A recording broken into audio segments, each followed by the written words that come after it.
Hello friends, आप देख रहे हैं आपका चैनल शेयर बाजार विद आयुष। और इस वीडियो में बात करेंगे अडानी ग्रुप के ऊपर। अडानी ग्रुप के अंदर फिर गिरावट देखने को मिली और फ्राइडे का सेशन काफ़ी ज़्यादा खराब था क्योंकि शेयर एक दिन में 7% से ज़्यादा लुढ़कता हुआ नजर आया। और अडानी इंटरप्राइजेज जहाँ पे लग रहा था कि तेज़ी फिर से आ रही है, बढ़िया तेज़ी भी देखने को मिली, इसमें भी कोई डाउट नहीं है। पिछले एक महीने में करीबन 12% स्टॉक नीचे आ गया है। ज़रूर हम कह सकते हैं कि आपको एक रिकवरी देखने को मिली है स्टॉक के अंदर, जो इसका लो बना था उसके बाद से एक रिकवरी अच्छी खासी यहाँ पर आई है। लेकिन जो बड़ी बात है वो यही है कि फिर से 7% जैसी बड़ी गिरावट क्यों देखने को मिली, क्योंकि लगातार दोस्तों जहां पे स्टॉक ठीक ठाक कर रहा था, बट आज हुआ ऐसा क्या जिसके कारण इस प्रकार की बड़ा फॉल हमको अडानी इंटरप्राइजेस के अंदर देखने को मिल गया। क्योंकि अडानी इंटरप्राइजेस एक दिन में अगर 7% से ज़्यादा गिर रहा है, इसका मतलब वापस से क्या कुछ नया डेवलपमेंट हो रहा है, कुछ खराब खबर निकल के आ रही है। तो चलिए समझते हैं बेसिकली हुआ क्या है। फ्रेंड्स, ये खबर निकल के आती है कि Adani group stocks plunge up to 10% amidst regulatory scrutiny in the US. तो दोस्तों यूएस के अंदर जो एसईसी है उनके द्वारा एक रेगुलेटरी स्क्रूटिनी की जा रही है। किसकी? अडानी ग्रुप की। अडानी ग्रुप की स्क्रूटिनी की जा रही है। स्क्रूटिनी का मतलब क्या होता है? स्क्रूटिनी का मतलब बेसिकली जांच पड़ताल हम मान के चल सकते हैं। वो बेसिकली की जा रही है जिसमें कंपनी के बुक्स को चेक किया जाता है, यानी अकाउंट्स को चेक किया जाता है, एंड डेफिनेटली उसके बाद एक व्यू बनाया जाता है कि ये कंपनी ने जो कहा था वो सही है या फिर नहीं है। स्क्रूटनी मतलब वही हम कह सकते हैं कि जो भी कंपनी ने कहा है वो एग्जैक्ट मैच होना चाहिए और उसकी स्क्रूटनी होती है। अगर यहाँ पर समझे हुआ क्या है, तो बेसिकली यहाँ पर जो खबर है उसके मुताबिक ब्लूमबर्ग की रिपोर्ट दावा करती है कि जो यूएस की सिक्योरिटीज़ है, जो यूएस की अथॉरिटी है, वो बेसिकली कंपनी के ऊपर जांच कर रही है, अडानी ग्रुप के ऊपर जांच कर रही है। जो भी यहाँ पर एलिगेशंस लगाए गए थे following the Hindenburg research scathing report that accuse the company of using offshore companies to secretly manipulate its shares. Basically वो जो मैनिपुलेशन की बात की गई थी, वो ये जो बात कही गई थी कि कंपनी अपने बुक्स को गलत ढंग से यूज़ कर रही है, ऑफशोर एंटिटीज़ इन लोगों ने क्रिएट कर रखी है और उन ऑफशोर एंटिटीज से स्टॉक का जो प्राइस है वो बेसिकली बढ़ाया जा रहा है। तो जो जो बेसिकली उनके द्वारा जो भी बड़े एलिगेशंस लगाए गए थे उसकी जांच हम कह सकते हैं यहाँ पर की जाएगी। ये बेसिकली साफ साफ खबर है, because searching sketching report research scathing report, ये साफ साफ हम कह सकते हैं कि यहाँ पर खबर निकल कर आई है। इसका मतलब ओवरऑल बात साफ यही है कि अब फिर से एक नई दौर की जांच हम कह सकते हैं अडानी ग्रुप पर की जाएगी। देखो, इंडिया के अंदर तो हुई थी, इसमें कोई डाउट नहीं है जांच, और जो सुप्रीम कोर्ट की कमेटी बैठी थी उनके द्वारा हम कह सकते हैं कि बेसिकली जो भी बात कही गई, जो जिस तरीके से भी अडानी ग्रुप पर कहा गया वो कोई जितना नेगेटिव था नहीं, राइट। ओवरऑल हम कह सकते हैं कि अडानी ग्रुप के ऊपर जो एलिगेशंस थे वो साबित नहीं हो पाए थे, या फिर जो भी देखिए उनका रिसर्च था, जो भी उनका सुप्रीम कोर्ट कमेटी का हम बेसिकली कह सकते हैं जांच की जो भी दायरा था उसके अंदर बेसिकली यही पाया गया कि कंपनी को लेकर कोई भी प्रॉब्लम नहीं है।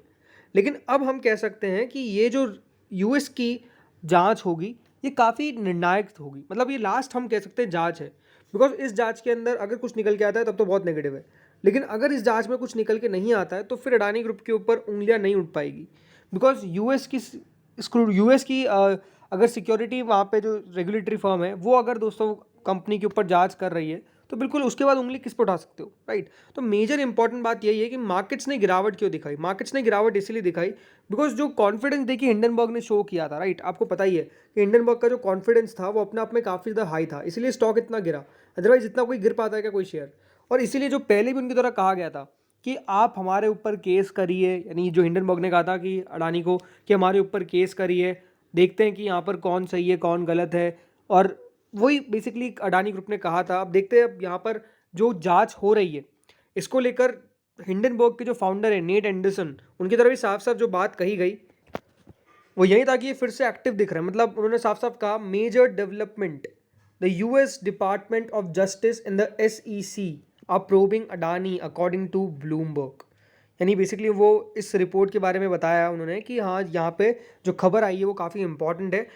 Both agencies are set to be scrutinising Adani's disclosure to investors.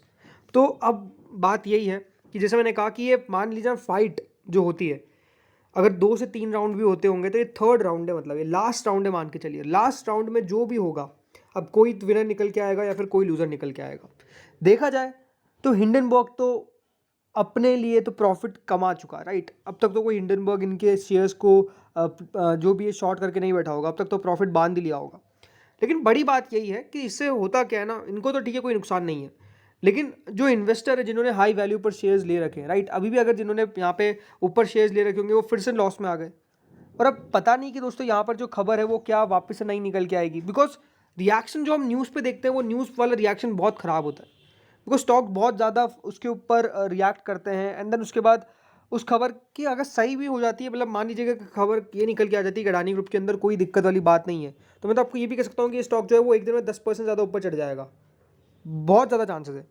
लेकिन वही अगर खबर निकल के आती है कि अडानी ग्रुप के बारे में कोई डिस्क्लोजर्स गलत निकल कर आए हैं, तो फिर शेयर्स का गिरना भी स्वाभाविक सी बात है। बट अगेन अभी होगा क्या, होगा ये कि दोस्तों आपके डर से खेला जाएगा।